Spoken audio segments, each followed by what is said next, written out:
नमस्कार, राम राम सा, खंबागणी, वणक्कम, सत श्री अकाल। आप सभी को ऑल्टरनेट मीडिया में फिर से स्वागत है। मैं आपकी होस्ट गायत्री देवी। एक लंबे अंतराल के बाद हमारे साथ जुड़ी हुई है मांजरी अग्रवाल दीदी और आज का मुद्दा है सूडान। जो दुनिया को नज़र आ रहा है सूडान का, वो रियल कहानी है ही नहीं। Let's discuss it. मांजरी दीदी, आपका ऑल्टरनेट मीडिया पे बहुत-बहुत स्वागत है। धन्यवाद। सबको नमस्ते। जी। मांजरी दीदी, सूडान का क्या मामला है? ये क्यों यहाँ पे वॉर हो रहा है अभी? क्यों लड़ाइयाँ हो रही हैं? देखिए, जब भी हम किसी कंट्री को डिस्कस करते हैं तो सबसे पहली चीज हम देखते हैं उसकी पोजीशन क्या है। तो जैसा कि आपने ये स्लाइड लगा रखी है, इसमें Sudan is at a very strategic location. Egypt के नीचे है और ये जो ट्रेड रूट आपने दिखा रखा है, इसमें ये रेड सी से होकर के जा रहा है और स्वेज कैनाल के ऊपर जा रहा है। अब जो स्वेज कैनाल है वहां पर तो हम इंडिया अडानी पोर्ट्स के थ्रू इसके आसपास जो है हम मेंटेन कर रहे हैं। तो अब जो लेटली हुआ है कि पोर्ट ऑफ सूडान रशिया ने लिया हुआ है ताकि वो अपना वहां पे नेवल बेस डेवलप कर सके। जैसे ही रशिया से सूडान ने इस बारे में बात करनी शुरू की है, the whole thing started going south, जो कि नॉर्मल लैंग्वेज में लेते हैं। ये पोर्ट ऑफ सूडान आ गया। तो पोर्ट ऑफ सूडान आने से क्या होगा, रेड सी में मूवमेंट थोड़ी सी रशिया के कंट्रोल में आ जाएगी। आई विल नॉट से कि रशिया उसके ऊपर पूरा काबिज हो जाएगा, बट उनके कंट्रोल में आने लगेगी। एंड जैसे ही ये न्यूज गई है कि सूडानीज अथॉरिटीज रशियन अथॉरिटीज से बात कर रही हैं, अमेरिका को मिर्ची लगनी थी। They jumped and the optic of civil war, गृह युद्ध का जो एक खेल है वो शुरू हो गया है। बट इसका केवल एक चीज था कि मंजरी दीदी, जैसा आप कह रही हैं, एक तो स्वेज कैनाल पे मैं बाद में आऊंगी, पर एक उससे भी बड़ा एंगल है, that is about the country itself, जो अंदर में है इनके। जी। बिल्कुल, अमेरिका के फुटप्रिंट्स कहाँ होंगे? जहां नेचुरल रिसोर्सेज होंगे, पेट्रोल होगा और लिथियम होगा, कहीं पे यूरेनियम होगा, कहीं कुछ ना कुछ। इस सूडान के केस में वो गोल्ड है और ये बहुत ज्यादा गोल्ड है, वर्ल्ड का लार्जेस्ट गोल्ड प्रोड्यूसर है। अपार्ट फ्रॉम दैट, जैसा आपने स्लाइड में लगाया, पेट्रोलियम है, यूरेनियम है, क्रोमाइट, जिप्सन, माइका, कॉटन है, लॉन्ग थ्रेड वाला स्टेपल कॉटन बहुत बढ़िया तरीके से इनके यहाँ प्रेजेंट है। नाइल है, पानी रिच इन वाटर है। नाइल बहुत बढ़िया और बहुत गहरी नदी है, उसकी दोनों ब्रांच जो है वो सूडान में है। इसके बावजूद अमेरिका इतने सालों से बैठा है, उसने कोई इरिगेशन सिस्टम नहीं डेवलप किया इस कंट्री के लिए, ताकि जो बैरन लैंड्स हैं वहां पर और खेती की जा सके। देखिए, एक बहुत बड़ा है वो है जो 2022 में सूडानीज अथॉरिटीज से बात करनी शुरू की है, ठीक है। तो उस समय अमेरिका कूदा है। अब दिखा रहे हैं ये इसका इल्जाम रशिया पे लगाया जा रहा है कि Russia is funding Ukraine war by Sudanese gold. But the fact is, Russia, जैसे कि ये सर्कल्ड है date, entered in Sudan in 22। क्यों? क्योंकि यूक्रेन में जो वॉर हो रही है, अब आप यूक्रेन में, नेटो में कंडीशन क्या थी? Not Ukraine was the only condition, ठीक है। 90 से कहता आ रहा रशिया कि यूक्रेन छोड़ दो, मुझे नहीं आपके पास पीछे कहीं जाना है। पर अमेरिका वहां नाटो का लेकर के चला जा रहा। Ultimately Russia had to counter America in Ukraine. इसके बाद सेकंड स्टेप क्या होता है? अब हम आपको खाली यूक्रेन में ही नहीं काउंटर करेंगे, जहां जहां आप बैठे हैं, मजबूत फुटहोल्ड लेके बैठे, हम वहां भी काउंटर करेंगे। इस स्ट्रैटेजी के तहत रशिया यहाँ पर सूडान में आया, जहां अमेरिका इतने साल से बैठा हुआ है। उन्होंने एक पोर्ट ऑफ सूडान लिया और रेड सी में अपनी थोड़ी सी प्रेजेंस दर्ज करानी शुरू की। तो सीएनएन की रिपोर्ट है कि भाई रशिया वहां पे गोल्ड निकाल करके अपनी वॉर को फंड कर रहा है। भाई 2022 से कर रहा है ना, 2022 से पहले कौन था? 2022 से पहले तो वहां पर अमेरिका था। अच्छा, मजेदार चीज क्या है, जब हम सीरीज ऑफ इवेंट देखते हैं तो 25 साल के बाद रशिया, अमेरिका ने अपना एम्बेसडर सूडान में भेजा। 25 साल तक जो चल रहा था वो बहुत बढ़िया था, कोई वहां पर गोल्ड की स्मगलिंग नहीं हो रही थी, कुछ नहीं हो रही थी। पर जैसे ही रशिया पिक्चर में आता है, वैसे ही अमेरिका एक्टिवेट हो जाता है अपना यूएस एम्बेसडर अपना एम्बेसडर अपॉइंट कर देता है। और एम्बेसडर आते ही, पद संभालते ही सबसे पहले क्या कहते हैं, भैया रशिया से बात मत करो, किनारे हटो, रशिया को नहीं आने दो। उसके बाद ब्लिंकन आते हैं। ब्लिंकन सूडान को वार्न करते हैं कि अगर तुमने हमारी बात नहीं मानी, हमारी क्या बात नहीं मानी है, वो तो ये तो कहेंगे नहीं कि तुम रशिया को नहीं आने दो, तुमने, हम तुम्हारे यहाँ डेमोक्रेसी इस्टेब्लिश करने आए हैं, तुमने डेमोक्रेसी इस्टेब्लिश करने में कोई भी प्रॉब्लम की तो हम तुम्हें लैंडलॉक कर देंगे, आप सूडान छोड़ नहीं पाएंगे। और सूडान में मेरी प्रॉक्सी गवर्नमेंट चल रही है, तो सूडान में जो होगा वो मेरी मर्जी से होगा, बाहर तुम जा नहीं पाओगे। ट्रैवल रेस्ट्रिक्शन का ये मतलब था। लेकिन इसके बावजूद सूडानीज अथॉरिटीज रशिया के साथ नेवल बेस को फाइनलाइज करती है, against US warning, against US recommendation, against US pressure. तो this is the first counter Sudan करता है। अभी तक जो वहां की सारा मेथड था वो बिल्कुल ठीक चल रहा है। इसके बाद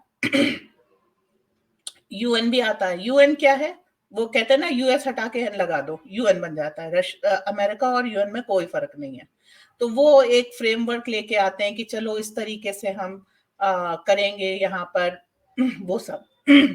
लेकिन रशिया की डील फाइनलाइज होती है और उसके बाद बाइडेन अपनी एक 288 मिलियन की ह्यूमैनिटेरियन एड देते हैं सूडान को।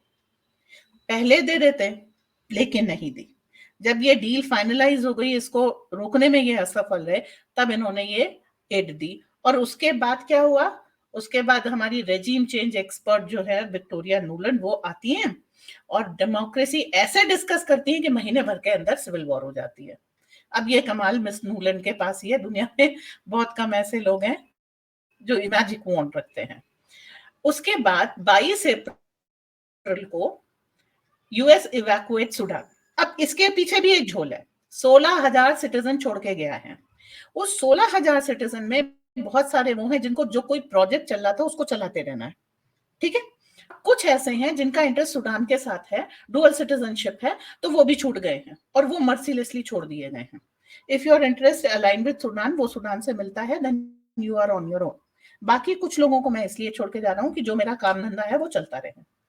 अब ऑप्टिक्स क्या है, ऑप्टिक्स ये है कि यहाँ पे एक है general Abdel Fattah Burhan, commander of Sudanese armed forces, और दूसरे हैं जनरल मोहम्मद हामदान डगालो, ये यहाँ की आरएसएफ है, ठीक है, उसके नेता है। पैरामिलिट्री है ये, रैपिड सपोर्ट फोर्स, इसके नेता है।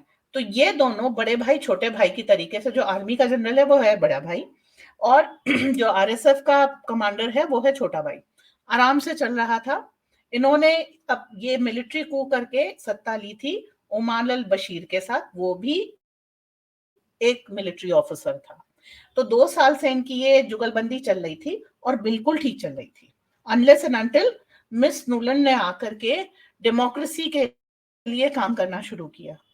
पहले ये था कि RSF will merge into army, but madam ने ऐसी डेमोक्रेसी डिस्कस की कि सिविल वॉर हो गई।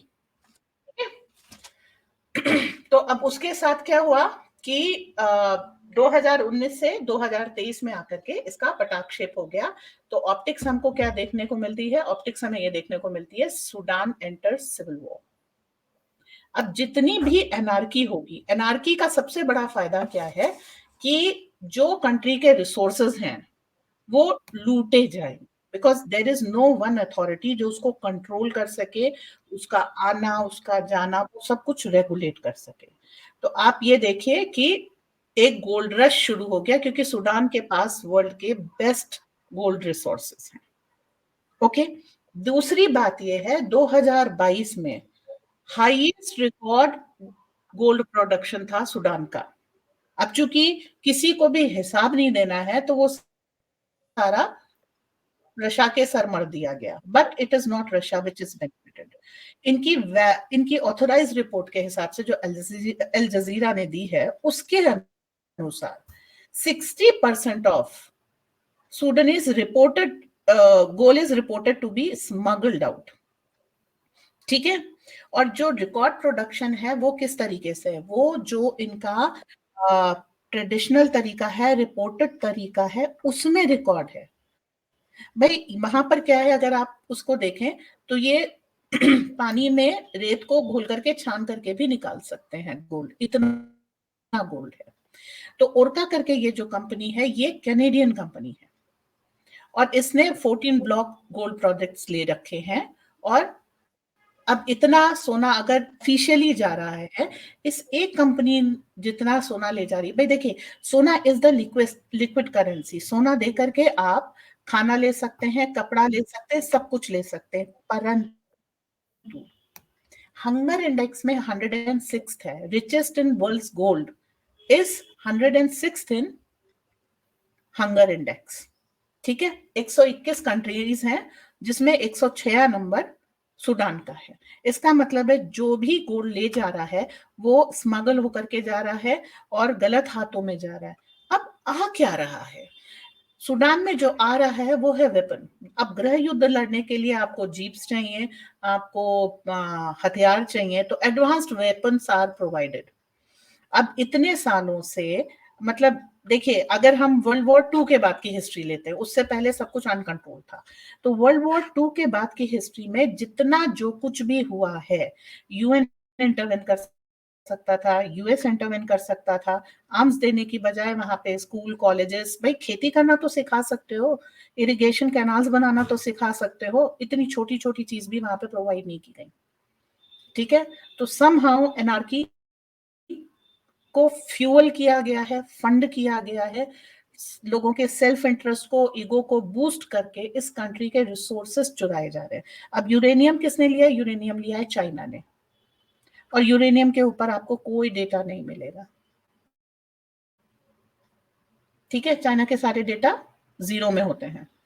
उसके बाद गोल्ड अनऑफिशियली ये कह रहे हैं यूक्रेन ले जा रहा है, पर ये गोल्ड रेड सी क्रॉस करके अरब कंट्रीज में भी जा रहा है और ये उधर मेडिटेरेनियन क्रॉस करके यूरोप भी जा रहा है और फर्दर क्रॉस करके ये अमेरिका भी जा रहा है। कितना जा रहा है, कौन ले जा रहा है, इसके ऊपर कोई अकाउंटेबिलिटी नहीं है। मतलब अगर हम कहें कि इस वक्त अगर सूडान में जो प्लंडरिंग हो रही है दैट इज बिकॉज ऑफ एक तो गोल्ड और दूसरा यूरेनियम।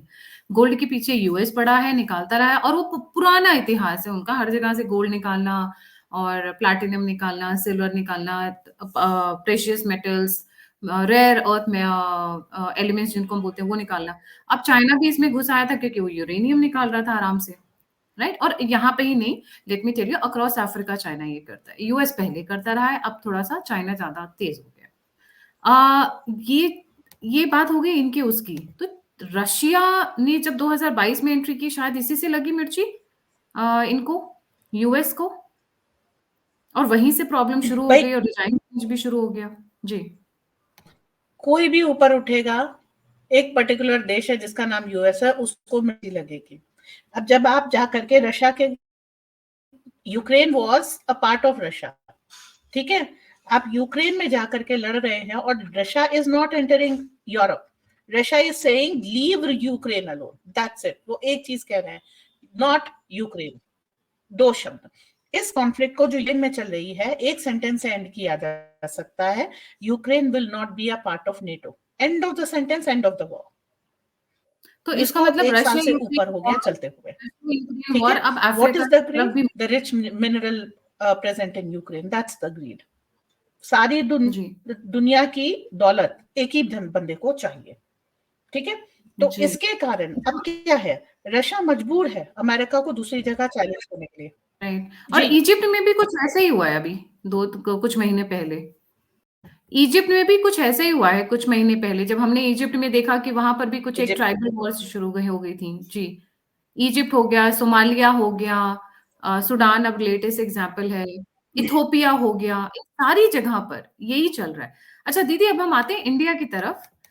दिस इज इंडिया से पहले, यस, बायोलॉजिकल रिस्क। ये लोग थर्ड वर्ल्ड कंट्रीज कहते हैं, वो थर्ड वर्ल्ड कंट्रीज नहीं है, they are normally rich in resources, so they are not poor, they are over exploited. उनको मतलब जिसे कहते हैं खून चूसा गया है, वहां के लोगों के रिसोर्सेस हैं। जैसे सूडान में इतना सोना होने के बावजूद भी वहां बहुत गरीबी है और भूखमरी की स्थिति है। ठीक है, तो इजिप्ट में भी यही है। ये जो पूरा बेल्ट है उसमें पेट्रोलियम काफी सारा है, उसमें कॉटन बहुत अच्छी क्वालिटी का होता है। इजिप्ट का कॉटन वर्ल्ड फेमस है। वही कॉटन की क्वालिटी सूडान के पास भी है, वो भी वर्ल्ड फेमस है। तो अगर कोई भला करना चाहे तो ये one of the richest countries होंगी, बहुत डेवलप्ड कंट्रीज होंगी। आप इतना कॉटन ले जा रहे हो, इजिप्शियन कॉटन वर्ल्ड क्लास है, पेट्रोलियम है, गोल्ड है, टंगस्टन है, यूरेनियम है, you name it and they have it. पर ये ओवर एक्सप्लॉइटेड है। ये जो व्हाइट स्किन वर्ल्ड की, वेस्टर्न वर्ल्ड की जो चमक है वो इन्हीं कंट्रीज से आ रही है। तो किसी के पास भी कुछ है तो ये डेमोक्रेसी के नाम पे पहुंच जाएंगे, ह्यूमन वैल्यूज के नाम पे पहुंच जाएंगे और फ्रीडम ऑफ एक्सप्रेशन के नाम पे पहुंच जाएंगे। But these are just the facades. अभी जो आपने स्लाइड बना लगा के रखी है, WHO की ये रिपोर्ट है कि सूडान में भी वायरोलॉजी लैब्स हैं, बायो वेपन की लैब्स हैं। स्टैब्लिश किसने की? 22 से पहले तो रशिया नहीं था, इंडिया भी नहीं था। ठीक है, वुहान में भी इन्होंने एस्टैब्लिश की है, सूडान में भी इन्होंने एस्टैब्लिश की है। ये जाते हैं लैब्स में से लीक हो जाती है and world enters into epidemics और पैंडेमिक्स। जिम्मेदारी किसकी है? क्यों भाई आप ऐसी लैब्स लगा रखे हैं? और जब आप उसको प्रोटेक्ट नहीं कर सकते तो अभी इतना बुरा 2 साल का पैंडेमिक वर्ल्ड ने वो किया, कितने देश तबाह हो गए, ऑल बिकॉज अ फसाड की वी विल स्टडी वायरस, मतलब we will create a zombie and then we will fight the zombie. That's the whole thing about. जी। So where is India in all this दीदी? India कहाँ stand करता है पूरे उसमें? जी। So the role of India started in the beginning of this year. अपनी सबसे बड़ी women contingent peace keeping force Bharat ने भेजी है और वो वहां पर काम कर रही है। और इससे पहले भी अफ्रीका में भारत शांति सेना यूएन पीस कीपिंग के तहत भेजता रहा है। तो India has a strong foothold और भारत की कोशिश डिप्लोमेटिकली ये भी रही है कि हम आपसे कुछ लें और आपको कुछ दें। तो वहां पर हम एग्रीकल्चर यूनिवर्सिटीज हैं और हेल्थ केयर है, ये सारी चीजें वहां पर हम एस्टेब्लिश कर रहे हैं, एडुकेट कर रहे हैं, वहां लोगों को ट्रेन कर रहे हैं ताकि वो अपने रिसोर्सेज को खुद मैनेज कर लें। और देखिए कई ऐसी घटना है कि सूडान से हैदराबाद गोल्ड स्मगल होकर के गया है कहीं भी। भारत इन चीजों को सपोर्ट नहीं कर रहा। लीगल चैनल से, प्रॉपर चैनल से सूडान को एम्पावर करते हुए सूडान में शांति और समृद्धि दोनों चीजें लाने के लिए भारत बहुत कोशिश कर रहा है। हालांकि ये जो सिविल वॉर लाइक सिचुएशन है इस पे हमें अपने सिटीजन से इवैक्यूएट करना। ऑपरेशन कावेरी हमने चलाया हुआ है जिसके थ्रू हम भारत के फंसे हुए नागरिकों को सूडान से निकाल रहे हैं। 10वां बैच भी भारत आ चुका है। सो भारत अपने नागरिकों के हितों को देखते हुए कोशिश कर रहा है, पर इस कोशिश में हम सूडान का भी पूरा ख्याल रख रहे हैं ताकि वहां पर लीगल चैनल्स एस्टैब्लिश हों और जो कुछ भी सूडान की समृद्धि है, रिसोर्सेस है, उसका फायदा सूडानीज सिटीजन्स को जरूर मिले। Thank you so much Manju दीदी आपका for such a wonderful insight into the Sudanese matter, क्योंकि हम लोगों को तो बस ये दिख रहा है कि एक नॉर्मल वॉर है, but there is much more to it. दुनिया में ऐसी कहीं पे कोई वॉर नहीं हो जाती है, कुछ ना कुछ डेफिनेटली अंदर की कहानी होती है। तो जाने से पहले सभी व्यूअर्स से रिक्वेस्ट है, please don't forget to like, subscribe and share the authentic media. If you want to support me, you want to get in touch, all the links are given in the description box. Please support us, please contribute, please write to me. It is very important for the improvement of the channel and for making the channel sustainable as well. इसी के साथ जय हिंद, जय श्री राम, हर हर Mahadev. Thank you so much दीदी।